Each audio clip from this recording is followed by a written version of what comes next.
இந்த திமுக காரன் 200 ரூபாய் கொத்தடிமை இவனுங்க பண்றதெல்லாம் பார்த்தா நமக்கு வந்து சுருன்னு கோவம் வருது. பெரிய சுதந்திர போராட்ட தியாகி இவரு, செக்கெடுத்த செம்மல் இப்படி அறுத்து தள்ளிட்டாரு. இவரை வந்துட்டு வரவேற்கிறதுக்கு அவ்வளவு பெரிய கூட்டம். இதுல இந்த அப்பாவும் மகனும் பண்றதுதான். மகனே தகப்பா,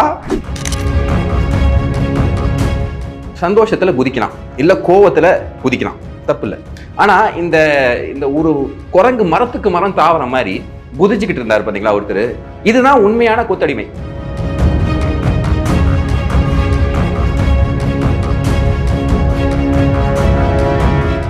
திமுக மாதிரி ஒரு தொடநடுங்கி கொத்தடிமை கூட்டத்தை உங்களால பார்க்கவே முடியாது. சைட்ல 2 வழக்கறிஞர், பின்னாடி மூத்த அமைச்சர்கள். இந்த பலத்துலதான் நானும் ஜெயிலுக்கு போறேன் அப்படின்னு ஒரு சீன் போட வேண்டியது. தனியா ஒரு திமுக காரனால எதையும் எதிர்கொள்ள முடியாது. காரணம் என்ன தெரியுமா?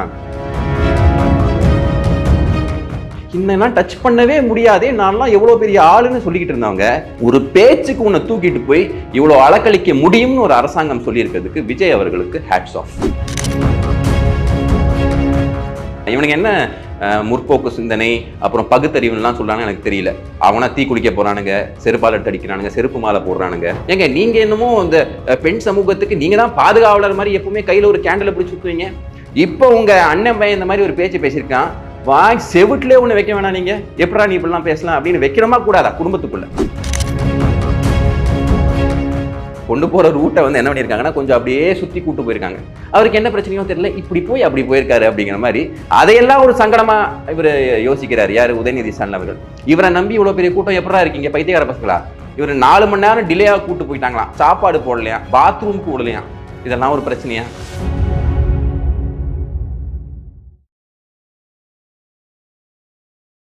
அன்பான தமிழ் நெஞ்சங்களுக்கு வணக்கம். நேற்று எல்லாருமே ஒரே ஜாலியாக இருந்திருப்பீங்கன்னு எனக்கு எந்த விதமான சந்தேகமும் இல்லை. இப்படியெல்லாம் தமிழ்நாட்டில் நடக்குதா? இந்த குடும்பத்தை நியாயமாக கேட்கறதுக்கு ஒரு ஆள் வந்திருக்கா அப்படியா அப்படின்னு நினச்சி பல பேர் சந்தோஷப்பட்டிருப்பீங்க.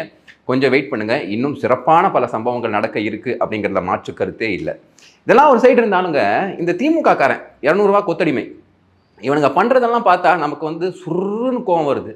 காரணம் என்னன்னா, பெரிய சுதந்திர போராட்ட தியாகி இவர், செக்கெடுத்த செம்மல் இப்படி அறுத்து தள்ளிட்டாரு. இவரை வந்துட்டு வரவேற்கிறதுக்கு அவ்வளோ பெரிய கூட்டம். இதுல இந்த அப்பாவும் மகனும் பண்றதுதான். மகனே தகப்பா, ஏதோ வாயிலிகள் அடிச்சாங்களா? இல்லை நல்லா தானே இருக்க, வாய் எப்படி இருக்கு அப்படின்னு செக் பண்றாராம். இது இவரோட ஃபேஷன் சென்ஸ் வேற கன்றாவியா இருக்கு. ஒரு பிங்க் கலர் சட்டை, கீழே ஒரு கைடி. இதே கைடியை கொடுத்து அவரை உள்ள உட்கார வச்சிருக்கணும் உதயநிதி ஸ்டாலின். நடக்கும், அதனால அவசரப்படாதீங்க.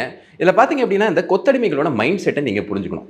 அதாவதுங்க, சந்தோஷத்துல குதிக்கலாம், இல்லை கோவத்துல குதிக்கலாம், தப்பு இல்லை. ஆனால் இந்த இந்த ஒரு குரங்கு மரத்துக்கு மரம் தாவற மாதிரி குதிச்சுக்கிட்டு இருந்தார் பார்த்தீங்களா ஒருத்தர். இதுதான் உண்மையான கொத்தடிமை. டார்வின்ஸ் தியரி ஆஃப் எவல்யூஷன் அப்படின்னு சொல்லுவாங்கள்ல, மனிதன் குரங்குல இருந்து தான் வந்தான் அப்படின்னு. சில இடத்துல எவல்யூஷன் கம்ப்ளீட்டா இல்லை, இன்கம்ப்ளீட்டா இருக்கு அப்படிங்கிறதுக்கு ஒரு எடுத்துக்காட்டு. சயின்டிஃபிக் கரப்ஷன் கேள்விப்பட்டிருப்பீங்களே, சயின்டிஃபிக் எவிடன்ஸா திகழ்றது யாரு அப்படின்னு பார்த்தீங்கன்னா நம்ம கொத்தடிமைகள் தான். இங்கே பாருங்க இந்த வீடியோவை.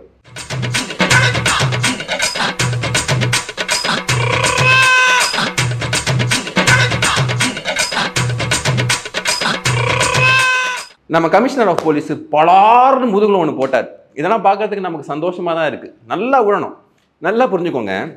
எல்லாரும் சொல்லுவாங்க திமுக காரன் பெரிய ரவுடி, பெரிய அராஜகம் பண்றவன். நான் திமுகவை எதிர்த்து கிட்டத்தட்ட ஒரு 7-8 வருஷமா தீவிர அரசியல் இருக்கேன். அதுக்கு முன்னாடியிலேருந்தே திமுக எதிர்ப்பாளர் தான்.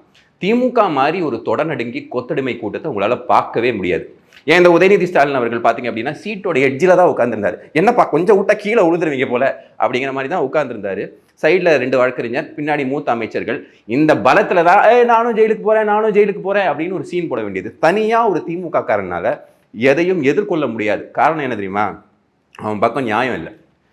நல்ல ஒரு போலீஸ் ஃபோர்ஸ், திறமையான ஒரு போலீஸ் ஃபோர்ஸ் இருந்துச்சுன்னா இவனுங்கெல்லாம் ஒன்று கடிச்சிருவாங்க அப்படிங்கிறதுல எந்த விதமான மாற்று கருத்தும் இல்லை. அதற்கு சிறந்த எடுத்துக்காட்டு, ஓங்கி அடிச்சா 1.5 டன் வெயிட் அப்படின்னு அந்த நாலடியார் சொல்லுவார்ல, அது கிடையாது. ஒரிஜினலான போலீஸ் ஒரு பலார்னு ஒச்சே அடி. அவன் திமுக காரன் வீட்டுக்கு போய், மாமா என்ன பின்னாடி காயமெல்லாம் தெரியுது, அது ஒண்ணுமில்லமா, கழகத்துக்கு வேண்டி போய் ஜம்ப் பண்ண, பலார்னு ஒன்று போட்டாங்க அப்படின்னு 4 பேரை போட்டா இவனுங்கெல்லாம் இந்த போராட்டம் ஆர்ப்பாட்டம். அதில் பார்த்தீங்கன்னா ஒருத்தன் உஜாலா தண்ணி எடுத்து மேலே ஊற்றிட்டு எப்படா போலீஸ் பிடிப்பாங்க அப்படின்னு இந்த வடிவேல் சீன் மாதிரி தன்னை கொடுத்திக்கிறதுக்கு வரான். நான் என்ன சொல்கிறேன், அதெல்லாம் போலீஸ் தடுத்திருக்கக்கூடாது. ஒரு கொத்தடிமை கம்மியாக இருக்கும், ஒரு பிரச்சனை தமிழ்நாட்டுக்கு கம்மியாக இருக்கும் அப்படிங்கிறேன். ஸோ இதெல்லாம் தான் இந்த கொத்தடிமையோட மைண்ட் செட்டாக இருக்குது. ஏன்னா எல்லா பையனும் பயந்து போய் கிடக்கான். இன்னெல்லாம் டச் பண்ணவே முடியாதே, நான்லாம் எவ்வளோ பெரிய ஆளுன்னு சொல்லிக்கிட்டு இருந்தவங்க ஒரு பேச்சுக்கு உன்னை தூக்கிட்டு போய் இவ்வளோ அலக்களிக்க முடியும்னு ஒரு அரசாங்கம் சொல்லியிருக்கிறதுக்கு விஜய் அவர்களுக்கு ஹேட்ஸ் ஆஃப். ஸோ இதில் பாருங்க நிறைய விஷயம் இருக்கு. ஒரு ஒரு அரசியல் தலைவரோட அந்த பண்பும் அவரோட திறமையும் எப்போ வெளிப்படும் அப்படின்னா, இந்த மாதிரி கஷ்டமான ஒரு சூழ்நிலையில் எப்போ நீங்கள் லோவஸ்ட் எபில் இருக்கீங்களோ அப்போ எந்த மாதிரி பேச்சு இருக்கு உங்களுக்கு, எந்த மாதிரி இந்த பிரச்சனையை எதிர்கொள்றீங்க, அதை பொறுத்து தான் இருக்கு. இப்போ இதெல்லாம் போயிட்டு, அதாவது 2 மணி நேரம் கக்கூஸில் உட்காந்து என்ன முக்கினாருன்னு தெரியல. அந்த 2 மணி நேரத்தை ஏதாவது பிரயோஜனமாக யூஸ் பண்ணியிருக்கலாம். இவங்க தாத்தாவும் சரி இவங்களும் சரி அதை அப்படியே போய் உட்காந்து பழக்கம்னு நினைக்கிறேன். அங்கே தான் சிந்தனை. கழுவறையில் நான் அமர்ந்திருக்கும் போது கன நேரத்தில் என் ஞானத்தில் உதமானது இந்த சிந்தனை அப்படிங்கிற மாதிரி உதய் யோசிச்சிருக்கு. அப்படி போல இவங்க 2 பேருமே இதுதான் பண்ணிட்டு இருக்காங்க. ஸோ இவங்க வெளியே வந்து பேசக்கூடிய பேச்சை பாருங்க. திரு உதயநிதி ஸ்டாலின் அவர்கள் என்ன பேசுறாரு அப்படின்னா, விஜய் அவர்கள் ஓடுகாலியாம்.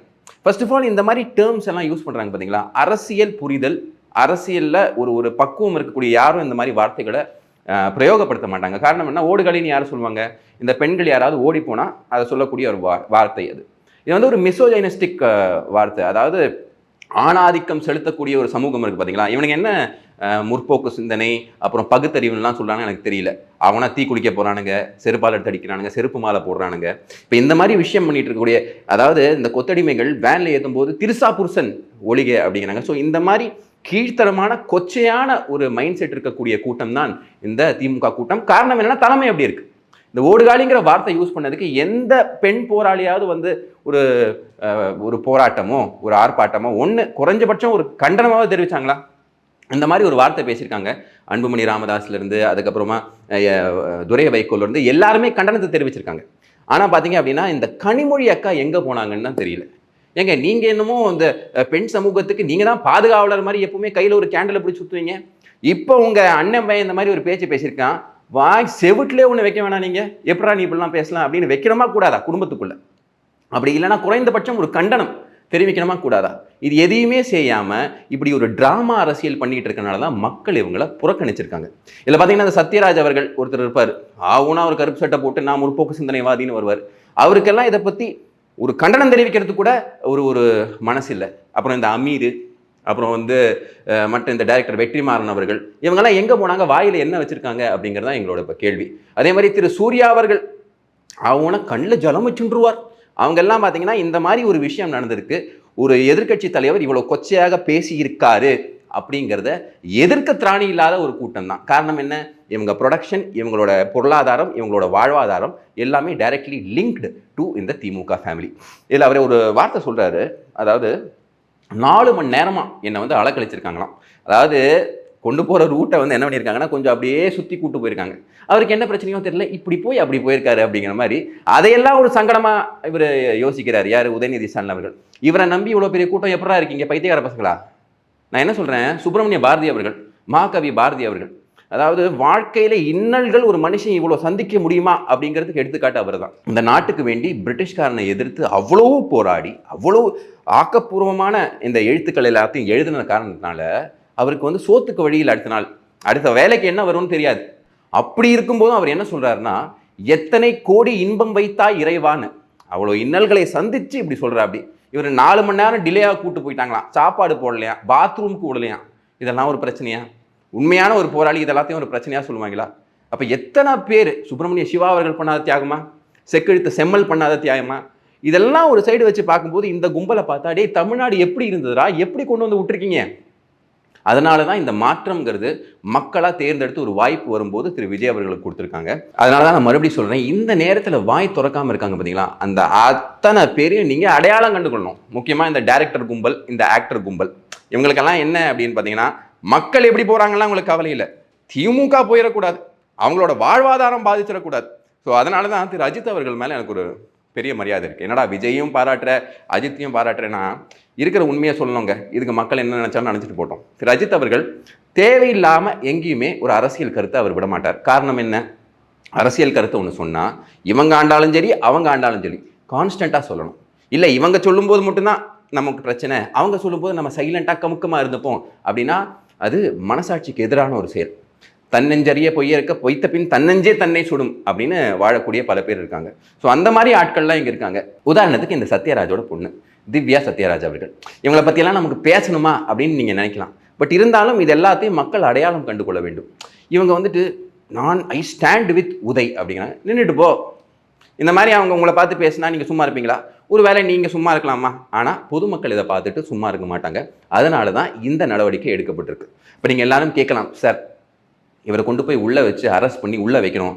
இன்ஃபேக்ட் தமிழ்நாட்டில் இல்லை, இந்தியா ஃபுல்லாமே எல்லாருமே ஜாலியாக இருந்தாங்க இவரை கூட்டு போனாங்க அப்படின்னு தெரிஞ்ச உடனே. வெயிட் பண்ணுங்கள் சார், எல்லாமே கிளைமேக்ஸில் தான் நல்லாயிருக்கும். எடுத்த உடனே நம்ம எல்லாத்தையும் வைக்கலாமா? ஒரு டீசர் தான் அது. இதுக்கு மேலே இந்த மாதிரி விஷயங்கள் பல நடக்கும். அதில் நீங்கள் உங்களுக்கு எந்த விதமான மாற்று கருத்தும் வேணாம். ஒவ்வொரு மினிஸ்டராக அவங்க செஞ்சிருக்கக்கூடிய ஊழலில் அவங்க பண்ணியிருக்கக்கூடிய தவறுகள் எல்லாத்துக்குமே they will be held accountable அப்படிங்கிறதுல மாற்று கருத்து இல்லை. இது விஜய் அவர்களோட மேலே இருக்கக்கூடிய நம்பிக்கையில் நான் சொல்கிறேன்னான்னு தெரியல. கர்மா அப்படிங்கிற ஒன்று இருக்குது. அந்த பொலிட்டிக்கல் கர்மா அப்படிங்கிறது ரொம்பவே ஸ்ட்ராங்காக இருக்கும். இந்த துர்கா ஸ்டாலின் அம்மையார் இருக்காங்க பார்த்தீங்களா, எல்லா கோயிலுக்கும் போயிட்டு இருந்தாங்க. கூடவே சேகர் பாபு அவர்கள் கொடை பிடிச்சிட்டு போவார். ஏப்பா கொடை பிடிக்கிற போகிற தம்பி வணக்கங்க, சே இவனுக்கா வணக்கம் வச்சா கையை கறிக்கணுங்கிற மாதிரி நீங்கள் யோசிக்கலாம். பட் இருந்தாலும் இவங்க எல்லா கோயிலுக்கும் போகிறது வேஸ்ட்டு, ஒரு யூஸுமே இல்லை. காரணம் என்ன அப்படின்னா, மக்களுக்கு எதிரான அவ்வளோ விஷயங்கள் உங்கள் குடும்பத்தை சார்ந்த இந்த ஆட்சி பண்ணிக்கிட்டு இருக்கும்போது அதை கேள்வி கேட்க வக்கு இல்லாமல் கோயிலாக போய் என்ன பிரயோஜனம்? எந்த புண்ணியமும் கிடைக்காது. உங்களுக்கு உண்டான தக்க பதிலடி கிடைக்கும். நீங்கள் சத்ரு சமார பூஜை பண்ணாலுமே சரி, நீங்கள் தான் தமிழ்நாட்டுக்கு சத்ரு அப்படின்னு உங்களை சம்ஹாரம் செய்யாமல் மக்கள் விட மாட்டாங்க. இந்த நம்பிக்கையில் தான் சொல்கிறேன், all of these people will be held accountable. So once again hearty congratulations to Vijay அவர்கள். பதிவு நிறுத்தியாக என்ன சொல்ல விரும்புகிறோம் அப்படின்னா, நல்ல வேலை போராட்டம் தஞ்சாவூரில் வச்சுருந்தாங்க, அதுக்கே 8 மணி நேரம் கூட்டு போயிருக்காங்க.